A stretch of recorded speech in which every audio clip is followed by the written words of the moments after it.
तो दोस्तों real Madrid ने चैंपियंस लीग फाइनल में डॉर्टमुंड को हरा दिया है 2-0 से, जिसमें एक गोल कारवाहाल ने स्कोर किया और एक विनीशियस जूनियर ने स्कोर किया। मेरी प्रिडिक्शन थी 1-0 की, जो रोड्रिगो स्कोर करेंगे, बट जीत तो गए, 2-0 जीत गए।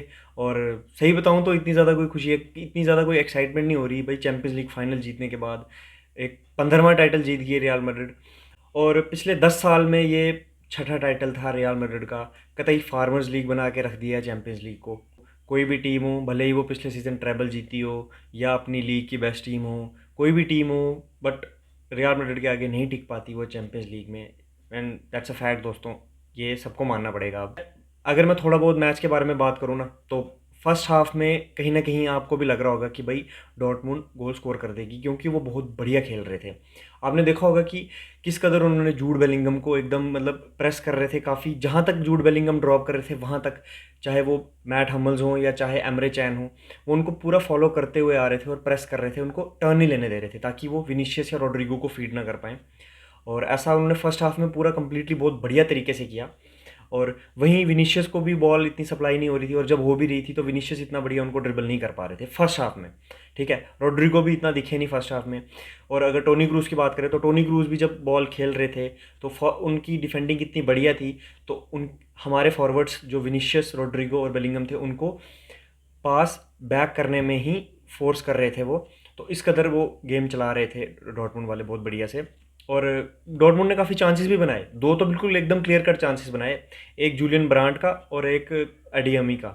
और ये गोल्स अगर वो स्कोर कर देते दो, तो काफ़ी दिक्कतें हो सकती थी रियल मैड्रिड के लिए, बट वो गोल स्कोर नहीं कर पाए। कह सकते हो प्रेशर भी हो सकता है बड़ी गेम का, वो अपनी नर्व्स नहीं हैंडल कर पाए, तो उन चांसेस को बरी ना करके डॉर्टमुंड ने बहुत बड़ी गलती की।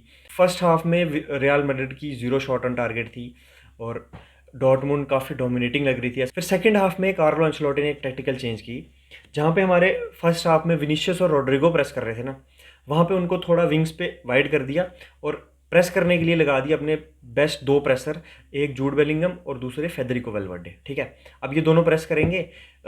मिडफील्ड में डबल पिवट खेल रहे थे कामाविंगा और टोनी क्रूज, और वाइड कर दिया रोड्रिगो और विनीशियस को, जिस वजह से जब प्रेस कर रहे थे ना विनीशियस, बेलिंगम और वेलवर्डे, तो इतना बढ़िया ना वो गेम प्ले बना नहीं पा रही थी डॉर्टमुंड, जिस वजह से उनके काउंटर अटैक रुक गए। क्योंकि रियल मैड्रिड जब बॉल लूज़ कर रही थी तो डॉर्टमुंड फर्स्ट हाफ में काउंटर पे खेल रही थी, और अब डॉर्टमुंड को रखने दी बॉल।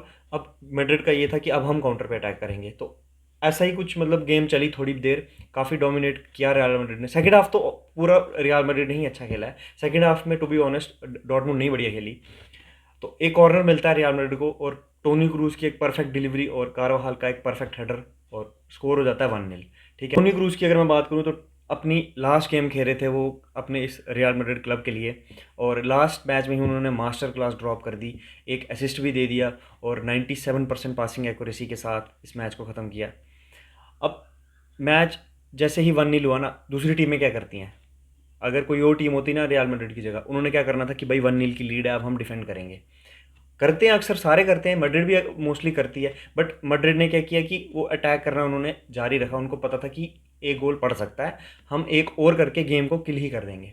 तो करते रहे, प्रेस भी करते रहे। तो वहीं पे एक मार्टसन से गलती हो गई, उन्होंने एक गलत पास किया जो कि बेलिंगम के पास आया, और बेलिंगम ने विनीशियस को स्क्वायर करके, विनीशियस ने एक बहुत ही सही फिनिशिंग करके 2-0 कर दिया स्कोर लाइन। तो इस तरह से गेम घटी। और मैं कहूँगा अगर डॉर्टमुंड ने गलती की ना, तो वो गलती ये की कि उन्होंने जो एडियमी को सब्सिट्यूट किया ना, एडियमी बहुत बढ़िया खेल रहा था, हालांकि उसने एक 1v1 चांस छोड़ा, बट कहीं ना कहीं आप देखो वो उस लेफ्ट फ्लैंक पे कारवाहाल को कितनी बार उसने आउटपेस भी किया, ड्रिबल भी कर रहा था, बॉल्स भी काफ़ी बढ़िया निकाल रहा था। तो एक थ्रेट थी वो रियल मैड्रिड के लिए, तो आपने उस थ्रेट को ही निकाल के मार्को रॉयस को डाल दिया। हालांकि मार्को रॉयस को खिलाना था, बट आप किसी और प्लेयर की जगह डालते उसको तो बढ़िया रहता। तो वो एक गलती हुई उनके मैनेजर से, तो उसका खामियाजा भुगतना पड़ा उनको, और रियल मैड्रिड ने ये मैच जीत लिया। और अगर मैं पूरे सीज़न की बात करूँ तो रियल मैड्रिड ने क्या किया इस साल रियल मैड्रिड ने ना आउट परफॉर्म किया है। ठीक है, क्योंकि आप देखो स्टार्ट में ही, सीज़न के स्टार्ट में ही आपके कोर्टवा जो थे वो ट्रेनिंग के दौरान उनको एसीएल इंजरी हो गई। मैच के दौरान डेविड अलाबा और मिलिटाओ, जो कि फर्स्ट चॉइस सेंटर बैक्स थे दोनों, उनको एसीएल इंजरी हो गई। मतलब आपके तीन स्तंभ जो थे डिफेंस के, वो तीनों के तीनों एसीएल इंजरी लगभग 5-5 6-6 महीनों के लिए बाहर हो गए।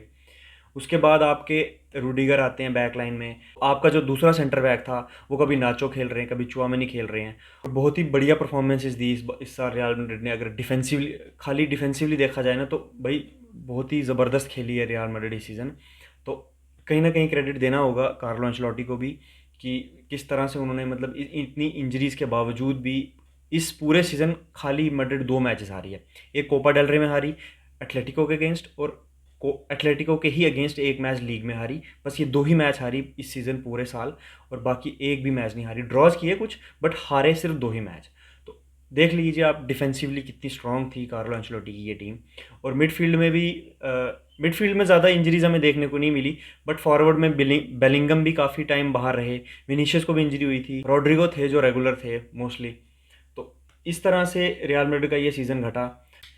और अब बात करते हैं, एक नया बॉम्ब ड्रॉप कर दिया कल रियल मैड्रिड ने। उन्होंने ऑफिशियली अनाउंस कर दिया है कि भाई एम्बापे 5 साल के लिए रियल मैड्रिड ज्वाइन कर रहे हैं। Here we go.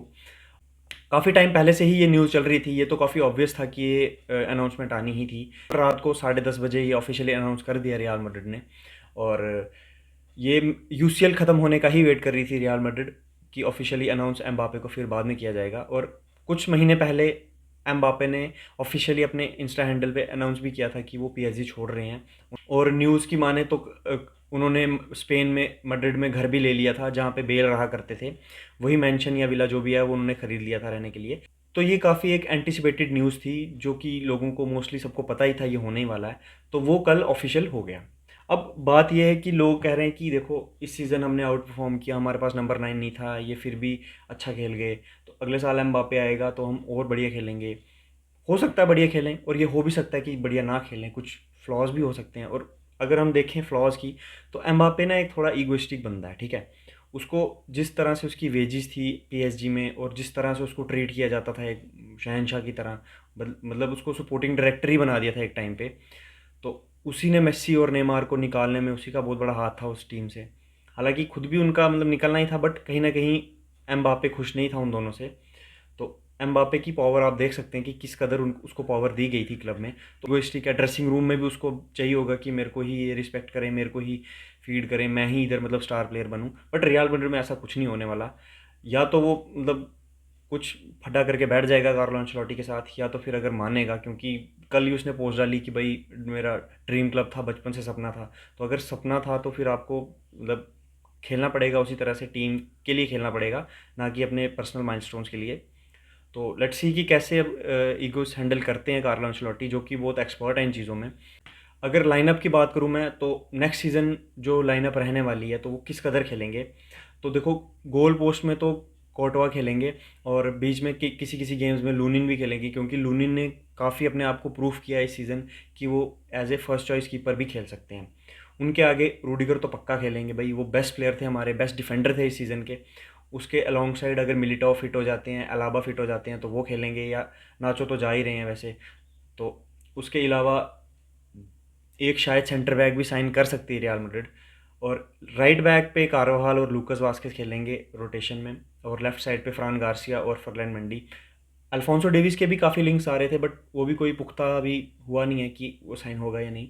Midfield interesting होगी, क्योंकि अगर तो मिडफील्डर 4 खेलेंगे, तो अटैकिंग मिडफील्डर या फॉल्स 9 नंबर 10 जो खेलेंगे वो जूड बेलिंगम खेलेंगे, मतलब स्ट्राइकर के पीछे। और 3 मिडफील्डर जो खेलेंगे राइट हैंड साइड पे, तो फेदरिको वेलवर्डे हैं अनटचेबल, उनको वहीं पे खेलना चाहिए। और लेफ्ट पे कामाविंगा, और सीडीएम मतलब हमारे वो खेलेंगे चुआमेनी। तो ये हमारा मिडफील्ड रहेगा। और फ्रंट टू रहेंगे विनीशियस जूनियर और किलियन एम्बापे। रोड्रिगो को शायद बेंच किया जाएगा काफ़ी मैचेस में, हो सकता है वो एज ए सब्स्टिट्यूट आके डिफरेंस क्रिएट करें, या फिर किसी किसी गेम में वो भी स्टार्ट करें। बट मोस्टली मुझे लगता है कि भाई एम्बापे ही स्टार्ट करेंगे। और अगर 4-3-3 खेलते हैं तो वो थोड़ा चिंता का सबूत बन सकता है रियल मैड्रिड के लिए, क्योंकि देखो विनीशियस और एम्बापे और रोड्रिगो को खिलाना, रोड्रिगो भाई मेहनती बंदा है, ठीक है, वो फॉरवर्ड में भी हेल्प करेगा, आपका डिफेंसिवली भी राइट बैक की बहुत हेल्प करता है। बट वहीं आप एम्बापे और विनीशियस को देखो, तो वो दोनों इतना डिफेंसिवली हेल्प नहीं करते टीम को। तो कहीं ना कहीं आप देखो कि रोड्रिगो और फेडरिको वेलवर्डे की ड्यूटी डबल हो जाएगी, खासकर फेडरिको वेलवर्डे की। तो इससे इंजरी होने के चांसेस ज़्यादा है, फटीक होने के चांसेस ज़्यादा हैं। तो ये चीज़ नुकसान दे सकती है अगर 4-3-3 खेलेंगे। बट अगर जैसा इस सीज़न चला 4-4-2, अगर वैसा ही खेलेंगे फॉर्मेशन के साथ, तो रियल मैड्रिड काफ़ी बढ़िया खेल सकती है। और कोई बड़ी बात नहीं कि अगले साल फिर से चैंपियंस लीग जीत जाएं। और लीग का पता नहीं, बार्सिलोना ने भी नया मैनेजर लाया है, हांसी फ्लिक, तो मे बी वो भी एक टफ कंपटीशन दे रियल मैड्रिड को इस सीज़न। तो लेट्स सी कि आने वाले मैचेस में क्या होता है। और एम्बापे का जो पहला ही मैच होगा रियल मैड्रिड के लिए, वो एक कप मैच होगा, यूएफए सुपर कप होगा। तो अपने पहले ही मैच में वो एक ट्रॉफी भी जीत सकते हैं। और प्री सीज़न भी देखना होगा, काफ़ी इंटरेस्टिंग रहेगा कि प्री सीज़न में कैसे वो टीम के साथ जेल करते हैं, कैसे वो अपना तालमेल बनाते हैं टीममेट्स के साथ, मैनेजर के साथ। तो काफ़ी इंटरेस्टिंग रहेगा आने वाला सीज़न। एम्बापे को देखने को मिलेगा हमें फाइनली रियल मैड्रिड की शर्ट में। काफ़ी 4-5 साल से इंतज़ार कर रहे थे इस प्लेयर का, और फाइनली वो ऑफिशियल हो चुका है। और एम्बापे ने जब कल पोस्ट डाली अपनी सोशल मीडिया हैंडल पे कि भाई, उसने जब अनाउंस किया कि मैं रियल मैड्रिड ज्वाइन कर रहा हूँ, अपना ड्रीम क्लब जो मैं बचपन से सपना था, तो काफ़ी लोगों ने कॉन्ग्रेचुलेट किया उसको, काफ़ी लोगों ने मैसेजेस भी किए होंगे, कमेंट्स भी काफ़ी लोगों ने किए उसकी फ़ोटोज़ में। बट एक इंटरेस्टिंग कमेंट था, वो रोनाल्डो का था। तो उन्होंने मतलब कॉन्ग्रेचुलेट किया उसको। तो रोनाल्डो ने लिखा कि माई eyes will be on you. वो अब एम्बापे को वो एम्बापे को देखने के लिए काफ़ी उत्सुक हैं एम बर्नाबाउ पे खेलते हुए। तो काफ़ी एक बहुत ही हाइप्ड साइनिंग है ये, बहुत मतलब जैसे रियल मैड्रिड ने रोनाल्डो को साइन किया था ना जब, तो लगभग उनकी प्रेजेंटेशन में लगभग 80,000 बंदे आए थे वो प्रेजेंटेशन सेरेमनी अटेंड करने। तो कहा जा रहा है कि जब एम्बापे की प्रेजेंटेशन होगी उसमें मोर देन 80,000 पीपल होंगे। तो काफ़ी एक हिस्टोरिक प्रेजेंटेशन रहने वाली है एक एम्बापे की। और जिस कदर हाइप बन रही है, जिस कदर हाइप बनेगी, तो क्या लगता है कि मतलब एम्बापे उस हाइप को मतलब जस्टिफाई कर पाएंगे? मुझे तो लगता है कर लेंगे, क्योंकि एक वर्ल्ड क्लास प्लेयर हैं अपने आप, मतलब वर्ल्ड कप जीत चुके हैं। पिछला जो वर्ल्ड कप था उसमें फाइनल तक पहुंचाया अपनी टीम को, फाइनल में हैट्रिक भी मारी, बट फाइनल अनफॉर्चुनेटली नहीं जीत पाए। बट कहीं ना कहीं आप देखो कि एक एम्बापे एक बहुत ही वर्ल्ड क्लास प्लेयर है। वो अगर ईगो इश्यूज हैं, कुछ भी है, but on the other hand उसकी गेम भी देखो आप, प्लेयर भी देखो, एक वर्ल्ड क्लास प्लेयर है। तो देखना होगा कि वो कैसे इस साल रियल मैड्रिड में खेलते हैं और कौन सी ट्रॉफीज जीतते हैं अगले साल नहीं जीत पाए तो उसके अगले साल क्या करते हैं, तो देखना होगा। और यही अगर देखा जाए तो मतलब इतने प्लेयर्स साइन कर रहे हैं, अभी एंड्रिक भी आ रहा है, एम्बापे भी आ गया। 5 फॉरवर्ड्स पहले से थे, जिसमें Vinicius Junior, Rodrigo, Joselu, Brahim Diaz और आर्दा गुलर थे। अब 2 और जुड़ दिए, जिसमें एम्बापे और एंड्रिक। अब देखना होगा कि देखो 7 फॉरवर्ड्स के साथ रियल मैड्रिड अगले सीज़न उतरती है, या 1 या 2 प्लेयर्स को बेचा जाता है या लोन पे भेजा जाता है, वो चीज़ देखने वाली होगी। तो खुशी के साथ थोड़ा सा मतलब एक दुख भी मिलेगा, कोई ना कोई प्लेयर तो मुझे लगता है कि शायद बेचेगी रियल मैड्रिड। 3 प्लेयर तो ऑलरेडी जा रहे हैं, टोनी क्रूस, एक नाचो और डैनी सेबायोस, ये तो पक्का ही जा रहे हैं। देखना होगा कि फॉरवर्ड्स में से कौन जाता है। और थोड़े दिनों में यूरोज़ भी आने वाला है, तो उस पर भी मैं काफ़ी वीडियोज़ बनाऊँगा। तो मिलते हैं नेक्स्ट वीडियो में, बाय बाय।